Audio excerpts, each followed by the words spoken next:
Je suis Soyoun et j'ai travaillé sur le trilinguisme en typographie.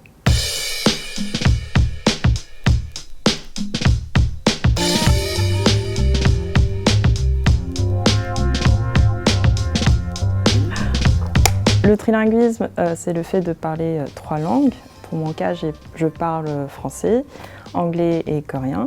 Depuis que je suis petite, j'ai parlé ces 3 langues-là, j'ai grandi avec ça. J'ai aussi appris à écrire dans ces 3 langues.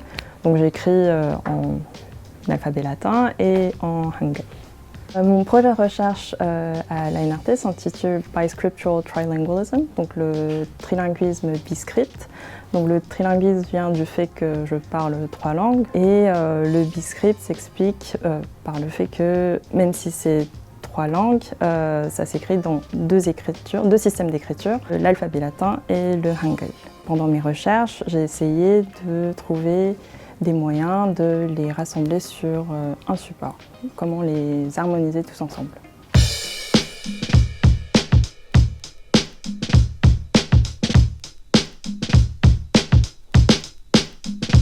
Je me suis rendu compte que pendant 25 ans, j'ai vécu avec une fausse traduction. Donc j'ai vécu avec mind, qui se traduisait en tant que maom en coréen. Sauf que maom en coréen, ça veut dire quelque chose du cœur, mais aussi quelque chose du cerveau. Donc j'étais un peu perdue et j'ai essayé de comprendre ce mot et j'ai commencé à m'amuser sur Google Translate à essayer de retracer le mot mind jusqu'au mot cœur et jusqu'au mot cerveau. Et le Mindbook rassemble tous ces mots. Donc ça, c'était une maquette du Mindbook. Donc comme vous pouvez voir, quand on ouvre le livre, on a une triple page.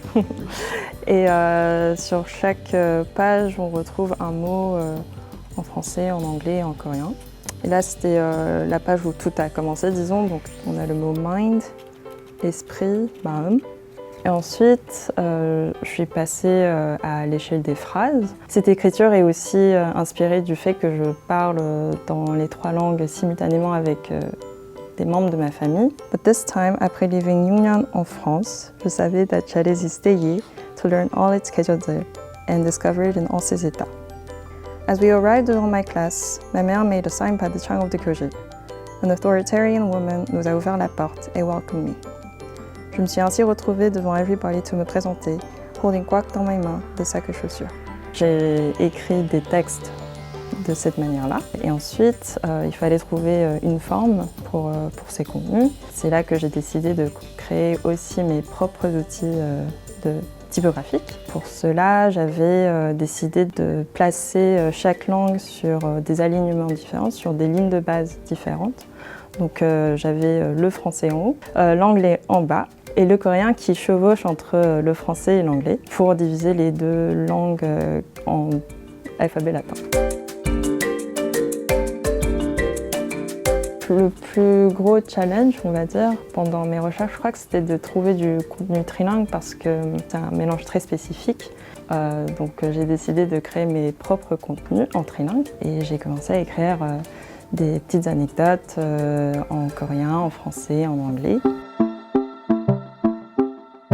J'arrivais pas à saisir complètement pourquoi je parle en coréen à certains moments ou anglais dans d'autres. Donc au début j'avais des dés. Le dé choisissait la langue pour moi. J'avais joué un peu avec le hasard, disons. Dans le futur, j'aimerais bien continuer dans le design éditorial, ça c'est sûr. Sûrement dans les langues aussi. Aujourd'hui j'habite en Allemagne, j'apprends l'allemand. C'est sûr que les langues continuent à m'intéresser. Peut-être que je vais apprendre encore d'autres langues et les intégrer dans mes écritures multilingues.